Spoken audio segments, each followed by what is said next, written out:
¿Cómo están, señoritas y señores de la Unidad Educativa del Milenio? Vamos a continuar con esta serie de videos tutoriales referentes a histología vegetal. En una clase anterior habíamos analizado los tejidos meristemáticos, aquellos que permiten el crecimiento de la planta, e iniciamos con el análisis de tejidos adultos, específicamente los tejidos adultos protectores. Hoy analizaremos los tejidos adultos parenquemáticos y mecánicos. Bien, cuando nosotros nos referimos a tejidos parenquemáticos o fundamentales o parenquimas, son términos que ya habíamos mencionado anteriormente, tanto en tejidos meristemáticos como en tejidos adultos protectores, ¿sí? Ya que tienen una gran capacidad mitótica, pueden generar funciones bastante variadas, ¿sí? Como podemos apreciar en el gráfico, esta zona de color verde, ¿sí? El tejido fundamental, que es este, puede permitir tanto crecimiento en grosor como en altura a través del proceso mitótico. Pero es importante mencionar que dependiendo del tipo de planta y su estado de vida, específicamente cuando llega a un estado adulto, estas células pueden tomar funciones bastante específicas, como puede ser la cicatrización, e inclusive pueden transformarse, pueden producir tejidos del tipo clorofílico, acuífero, de reserva y aerífero. Entonces, los tejidos parenquemáticos son muy versátiles y pueden generar diversas funciones debido a esa gran capacidad de generar mitosis y de producir una especialización celular. Con respecto a la función de cicatrización, ¿sí? Debido a su gran capacidad mitótica, ¿sí? Obviamente ocupan la mayor parte de la planta, tanto en tallos como en ramas, o en este caso, como esta lámina, hojas, ¿sí?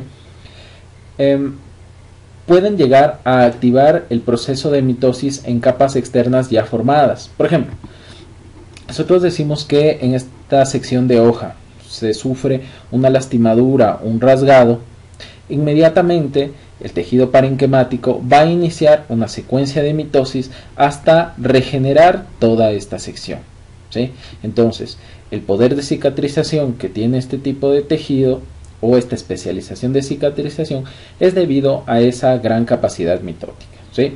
Inclusive, es importante mencionar que el tejido parenquemático también tiene relación con los vasos, ¿sí? Es el caso del xilema, floema, que permiten el transporte de sustancias nutritivas desde la raíz hacia las hojas y posteriormente hacia el resto del cuerpo, ¿sí? También tienen relación, ¿sí? Bien, con respecto a la función clorofílica, como su nombre lo indica, se refiere específicamente a los cloroplastos. En ocasiones, ¿sí?, estas células parenquemáticas pueden transformarse o pueden originar células con gran cantidad de cloroplastos, es decir, que tienen capacidad de realizar fotosíntesis. Como podemos apreciar en esta lámina, aquí hemos extraído una sección de células de una hoja común. También puede llegar a formar una función o tejidos con una función acuífera, ¿sí?, o tejidos acuíferos, es decir, que tienen la capacidad de almacenar enormes cantidades de agua, ¿sí? Esto lo pueden lograr debido al enorme tamaño de sus vacuolas. De por sí, todas las plantas tienen una vacuola bastante grande que ocupa más del 50% de las células, ¿sí? Pero en este caso, en algunas plantas adaptadas a climas cálidos, como es el caso del cactus, la vacuola inclusive puede llegar a tener mayor tamaño aún, ¿sí? Recuerde que las vacuolas son aquellos organelos citoplasmáticos que tienen la capacidad de almacenar agua en su interior, ¿sí? Aquí vemos una visión de las células de cactus. Entonces, permiten almacenar agua en las vacuolas. También puede llegar a generar tejidos con una función de reserva o con capacidad de reserva específicamente. Es decir, permiten el almacenamiento especializado de distintos tipos de sustancias por poseer varios tipos de plastos. A ver, una aclaración aquí. Los plastos, nosotros hacemos más referencia a los cloroplastos, que tienen la capacidad de fotosíntesis.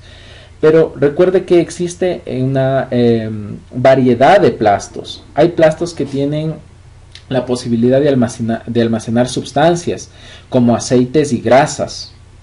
Pero no solamente en los plastos, sino que la parenquima puede desarrollar tejidos con gran capacidad de almacenamiento en su citoplasma. Como podemos apreciar aquí, tenemos una visión de células de un tubérculo, en este caso la papa, que en su interior tiene enormes cantidades de almidón, ¿no? Entonces, los tejidos de reserva o la función de reserva que se deriva a partir de la parénquima, ¿sí?, se da gracias a plastos especializados y células especializadas en almacenamiento. Con respecto a la función aerífera, ¿sí?, esto es propio de plantas acuáticas. En este caso yo les he presentado una imagen de berro y aquí vemos una visión microscópica de sus células, ¿sí? ¿A qué se refiere? Es decir, que permite gran paso de cantidades de gases, específicamente los dos principales, dióxido de carbono y CO2, que son utilizados en sus distintas etapas de fotosíntesis, ¿no?, en la fase lumínica y en la fase oscura. Entonces, entre las células se generan espacios enormes que permiten el paso de gases, y obviamente también sus membranas celulares han sido modificadas para permitir el paso de estas sustancias gaseosas. Es importante mencionar también que también se da a nivel oceánico, específicamente en plantas como los manglares, ¿sí?, que tienen raíces fulcreas. ¿Qué quiero decir? Que sus raíces salen del agua, ¿no? En esos casos se permite un poder selectivo, inclusive de absorción exclusivamente del oxígeno del agua, y el filtrado y el ingreso de sustancias también de la atmósfera. Inclusive en el caso de los tejidos del manglar, tiene un gran poder de atracción y selectivo, que inclusive puede separar el cloruro de sodio, es decir, la sal oceánica, y permitir el paso únicamente de agua purificada hacia su interior.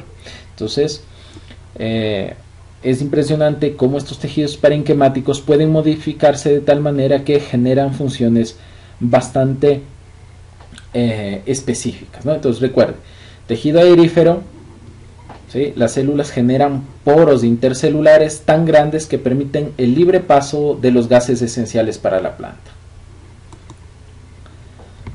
Bien, terminamos el análisis de tejidos parenquemáticos. Vamos a comenzar con tejidos mecánicos, que es el tercer tipo de tejidos adultos. Se clasifican en dos tipos, ¿sí?, tejidos mecánicos denominados colenquima y esclerenquima. Bien, para que me entiendan la diferencia, a ver, primero, recuerde que las parenquimas, ¿sí?, o el tejido parenquemático, tiene una gran capacidad de mitosis y adaptación. En el caso de las herbáceas, es el caso de la cebada, del arroz, ¿sí?, la parenquima ha generado una capa de células denominadas colenquima. La colenquima, ¿sí?, tiene una adaptación, que es que sus paredes celulares son muy delgadas. Recuerde, todas las células vegetales, aparte de la membrana celular, tienen una pared celular formada de celulosa. Pero en este caso, cuando la parenquima se modifica para formar colenquima, sus paredes se reducen de tamaño, inclusive se aumenta la cantidad de citoplasma dentro de las células, lo que le permite cierto grado de flexibilidad. Inclusive plantas como el maíz, en su estado de crecimiento, es decir, tierno, tienen un cierto grado de flexibilidad por la gran cantidad de citoplasma y porque sus paredes son muy delgadas. Por el contrario, tenemos también plantas que son bastante rígidas, como es el caso de ciertos árboles, y en este caso, ¿sí?, ciertos tipos de plantas tipo arbusto, ¿no? O es el caso de la penca, de la cual nosotros extraemos la cabuya, que es una fibra que inclusive se puede utilizar a nivel industrial, Entonces, en este tipo de plantas, ¿sí?, de tipo de tallo leñoso, o como en este caso de fibras que pueden ser utilizadas a nivel textil, la parenquima se ha modificado en cambio a esclerenquima. La esclerenquima, ¿sí?, en cambio tiene paredes más gruesas en sus células, ¿no? Mientras que en la colenquima las paredes se volvían delgadas.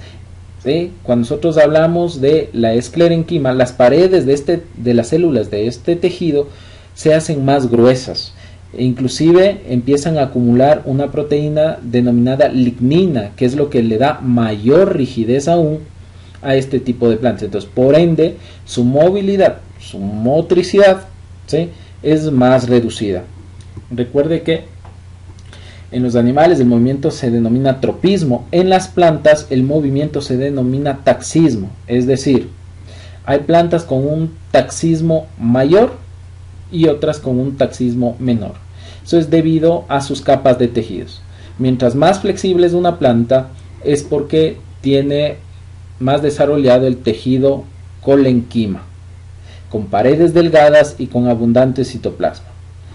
Mientras más rígida tiene una estructura a nivel de tallos, hojas o distintas estructuras de una planta, es porque ha desarrollado la esclerenquima, un tejido con paredes más gruesas, fortalecidos por una proteína denominada lignina, e inclusive cierto grado de menor cantidad de citoplasma. Bien, chicos, eso ha sido todo por hoy. Recuerde, hoy hemos analizado tejidos parenquemáticos y tejidos mecánicos o motores o de movilidad. La tarea, como siempre, es realizar un organizador gráfico en su cuaderno a partir del documento que está anexo a este video. También les invito a suscribirse a este canal y activar la campanita para recibir notificaciones. Que pasen muy bien.